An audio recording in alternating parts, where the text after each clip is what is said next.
Hello, my name is Eddie Tofpik. I'm Head of Technical Analysis and Senior Markets Analyst at ADM Investor Services International Limited. Here is your weekly technical analysis of LME 3-month lead and tin. I'll start with LME 3-month lead. Lead was the only one of the four metals that I cover on my weekly charts. Remember, copper and aluminium covered on the daily charts. To not have a weekly key reversal down last week. Hence, lead needs to have some special attention paid to it to see what makes it different. At first glance, nothing seems unusual. It is nice to see once again on this daily chart the market still keeping within the May to October 2020 bullish shift pitchfork.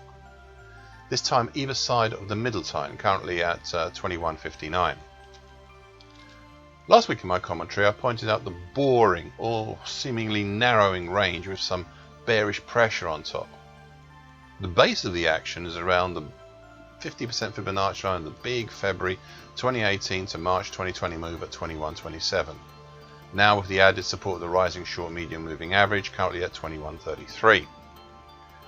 I had noted how the cycles of moves up and down were almost sine wave like, a range of about 7 to 8 working days. They still seem to be so. The top side had been capped with decreasing highs by the 50% Fibonacci line, the June to October 2018 move at 22.27, and this gave perhaps the first clue as to what was going on from last week's action. You see, we may well have a descending triangle from the action formed over May to date, with a downtrend currently at 22.11 and a flat-ish support currently at 21.16.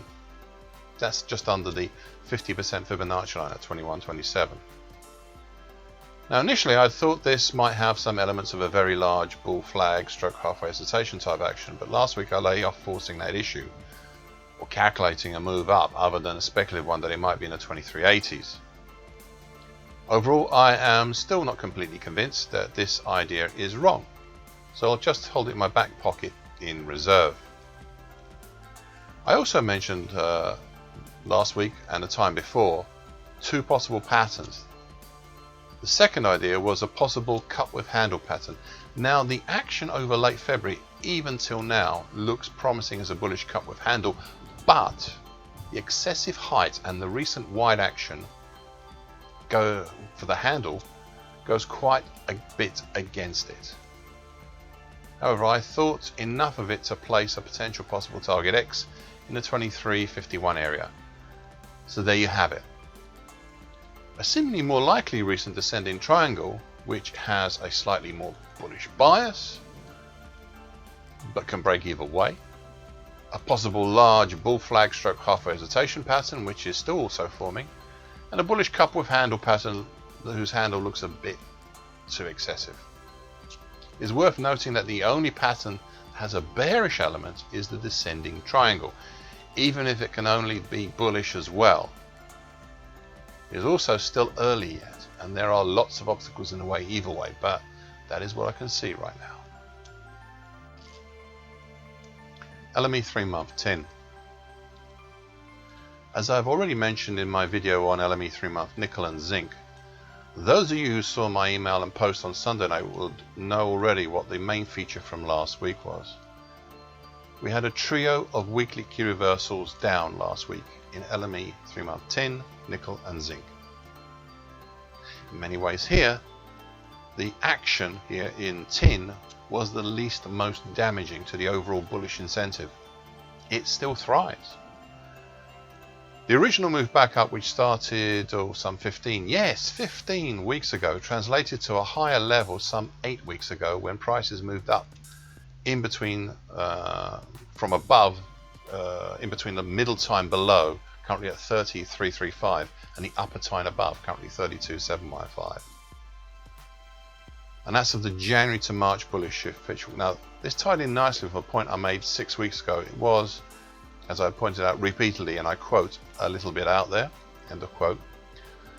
Now by looking at the November 2020 to late November 2021 action as one leg of a type of bullish halfway hesitation, then we could have been looking topside at the target in the 31.250 area. You can see that the market reached the target 2 weeks ago and indeed overshot it.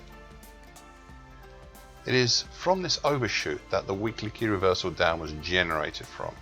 Additionally, overhead resistances which started to accumulate above the market from 32,100 onwards helped, I am sure, to tip the market over, and thus last week's bearish action.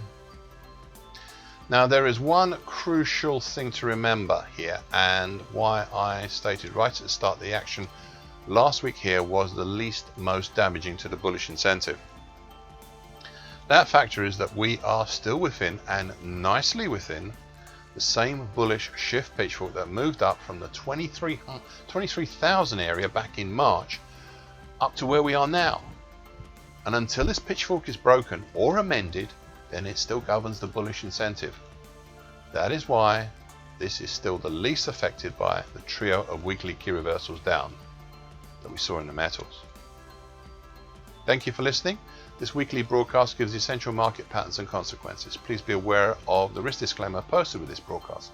Copyright is Eddie Tofpik and ADM Investor Services International Limited. And here comes the final bit.